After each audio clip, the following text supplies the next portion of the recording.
नमस्कार प्यारे दोस्तों, कैसे हो आप सब। जैसे कि आप जानते हैं कि हमने एक सीरीज चला कि जिसके अंदर हम इतिहास की कुछ घटनाएं सन के हिसाब से याद कर रहे थे। मतलब जैसे कुछ ही सन में क्या क्या घटनाएं होती वो इसी सीरीज में हम आज बात करते हैं सन 1917 की। सन 1917 की जैसे कि आप जानते हैं सन 1917 गांधी युग के अंदर आता है। जो मानते हैं कि हम जानते हैं गांधी 1915 में आया था, तो उसके बाद 1917 गांधी युग में आता है। तो इसकी हम बात करते हैं तो 1917 के अंदर हम सबसे पहले बात करते हैं। तो सबसे इंपॉर्टेंट बात है, ये हर एग्जाम में पूछी जाने वाली बात है कि 1917 में कांग्रेस का एक अधिवेशन हुआ था, जिसे कलकत्ता अधिवेशन कहा जाता है। इस अधिवेशन की अध्यक्षता कांग्रेस के इतिहास में, मतलब इससे पहले कांग्रेस के इतिहास में पहली बार किसी महिला ने इसकी अध्यक्षता की थी। वो महिला थी एनी बेसेंट, जो एक आयरलैंड से थी। अर्थात कांग्रेस के कलकत्ता अधिवेशन 1917 के कांग्रेस के कलकत्ता अधिवेशन की अध्यक्षता एनी बेसेंट ने की, जो आयरलैंड से थी।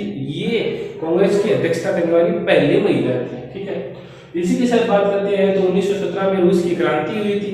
जैसे कि आप सभी जानते हैं कि रूस की क्रांति, रूस के अंदर पहले क्या था, राजशाही वंश चलता था, एक के बाद एक। लेकिन इस क्रांति के बाद वहां से राजशाही वंश खत्म हो गया और वहां पे भी सरकारें बनने लगी। ठीक है, इसके बाद बात करते हैं तो एक पत्रकारिता, जो न्यूज वगैरह होती है, उसमें एक बहुत बड़ा अवार्ड दिया जाता है, पुलित्जर अवार्ड। इसको कहा जाता है पुलित्जर अवार्ड। ये और 1917 में अमेरिका की एक वो है विश्वविद्यालय, कोलंबिया विश्वविद्यालय, उससे ये पुलित्जर अवार्ड देना स्टार्ट हुआ था। और हमारे फर्स्ट इंडियन पर्सन थे, वो थे गोविंद बिहारी लाल, जिनको 1937 में पुलित्जर अवार्ड मिला था। ये पत्रकारिता का सबसे बड़ा अवार्ड है। ठीक है, जैसे सिंगिंग का मान लेते वो ग्रैमी अवार्ड है, वैसे ही ये पत्रकारिता का पुलित्जर अवार्ड सबसे बड़ा अवार्ड माना जाता है।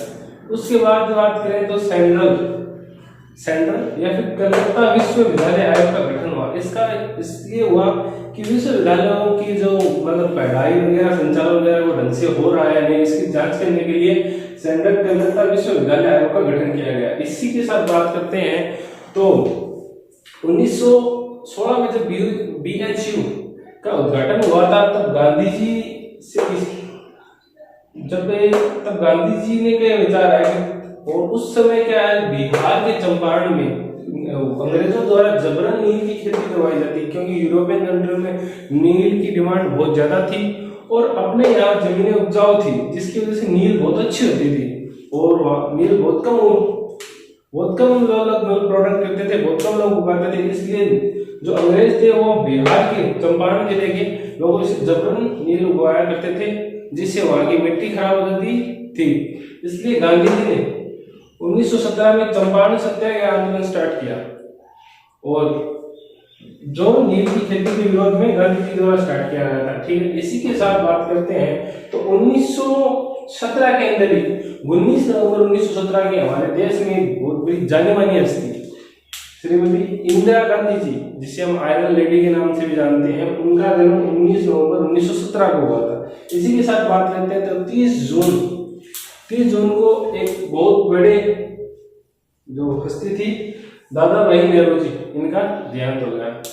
और बताइए कैसा लगा साथियों आपको, और अपने कमेंट जरूर बताएं और चैनल को शेयर और सब्सक्राइब करना ना भूलें। धन्यवाद। जय भारत, जय हिंद।